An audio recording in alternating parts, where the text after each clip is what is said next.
अज्ञानध्वंत विध्वंसः कोटि सूर्यासम प्रभ सूताख्या हि कथा सारम् मम कर्ण रसायनम।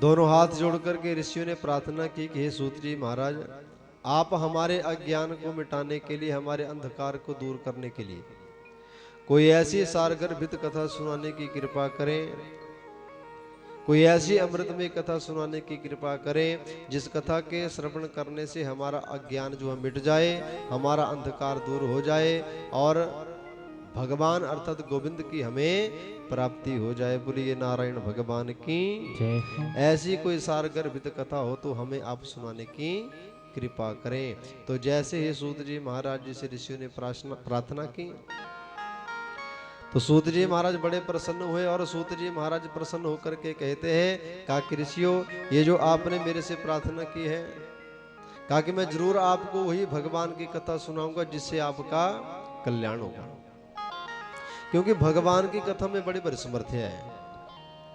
जो फल हमें हजारों वर्ष तपस्या करने से भी प्राप्त नहीं होता है, वो फल हमें मात्र भगवान की कथा को श्रवण करने से ही प्राप्त हो जाता है। बोलिए सनातन धर्म की जय। क्योंकि सूत जी महाराज ने उदाहरण दिया, कहा कि देखो, अगर किसी व्यक्ति को संसार में चिंतामणि मिल जाए, बोलिए नारायण भगवान की जय। बस इधर ही रखना है आपने ध्यान, ना आगे पीछे नहीं देखना है। अगर कोई घटना, क्योंकि ये भगवान की माया होती है, इस माया से आपने बचने का प्रयत्न करना है, क्योंकि जब भी कोई सुनने योग्य बात आएगी तो कोई ना कोई घटना यहाँ पर जरूर घटित होगी, है ना। इस बात का ध्यान रखना, चाहे कोई बच्चा उठ जाएगा, चाहे कोई आ जाएगा, कुछ नहीं होगा तो हमारा कुत्ता ही गुजर जाएगा। बोलिए सनातन धर्म की, कुत्ता ही लांग जाएगा इधर से और आपका ध्यान उधर चला जाएगा 1 मिनट में, ना।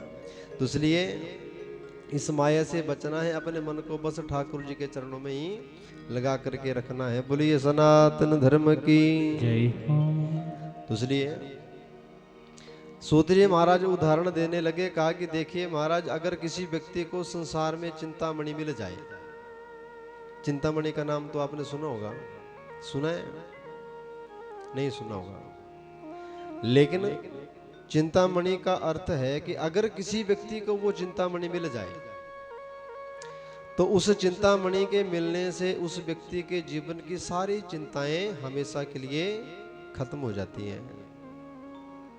और वैसे ही स्वर्ग में कल्प वृक्ष है, अगर वो कल्प वृक्ष अगर आप किसी व्यक्ति को मिल जाए और जो भी आप उस कल्प वृक्ष से इच्छा रखेंगे, जो भी आप कल्पना करेंगे, कल्प वृक्ष उस कल्पना को पूर्ण कर देते हैं।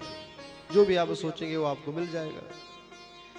लेकिन सूत जी महाराज कहते हैं कि ऋषियों, ये जो चिंतामणि है स्वर्ग का कल्प वृक्ष है, कहा कि ये आपको दुनिया के समस्त सुख प्रदान करा सकता है, सारे सुख आपको मिल सकते हैं, लेकिन स्वर्ग के कल्प वृक्ष में और चिंतामणि में भी वो समर्थ्या नहीं है कि वो आपको भगवान का साक्षात्कार करा सके। बोलिए नारायण भगवान की जय।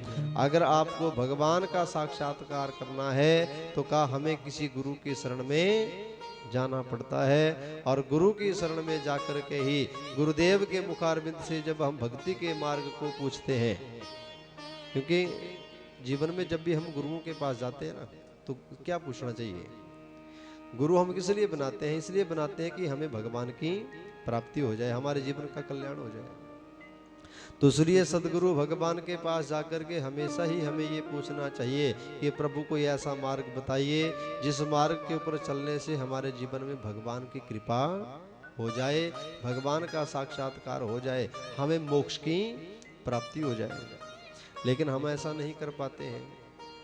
अधिकतर भक्त तो क्या करते हैं कि गुरुओं के पास जाकर के भी महाराज और ही प्रश्न पूछते हैं, गोविंद के बारे में पूछते नहीं हैं, बस यही पूछते हैं कि महाराज हमारा इस संसार में कुछ ऐसा उपाय बता दीजिए जिससे कारोबार बड़ा बढ़िया चले, है ना, दिन दुगनी रात चौगुनी तरक्की करे, दुनिया भर का पैसा आ जाए। तो कहा कि पैसा तो मिल ही जाएगा जब भगवान की कृपा होगी। तो इसलिए बंधु, हमें सदगुरु भगवान से यही पूछना चाहिए कि प्रभु ऐसा कोई मार्ग बताइए जिससे हमारे जीवन का कल्याण हो जाए, भगवान की प्राप्ति हमें हो जाए, बस यही बताने की कृपा करें। तो इसलिए सूत जी महाराज कहते हैं कि ऋषियों, अगर आप चाहते हैं कि आपका कल्याण हो तो हमें किसी गुरु की शरण में जाना चाहिए। इसलिए आप मेरी शरण में आए हैं, तो इसलिए मैं भी आपको वही कथा सुनाऊंगा जिससे आप लोगों का कल्याण हो। बोलिए वृंदावन बिहारी लाल की जय। इसलिए आपने क्या करना है, इस कथा को बड़े ध्यान से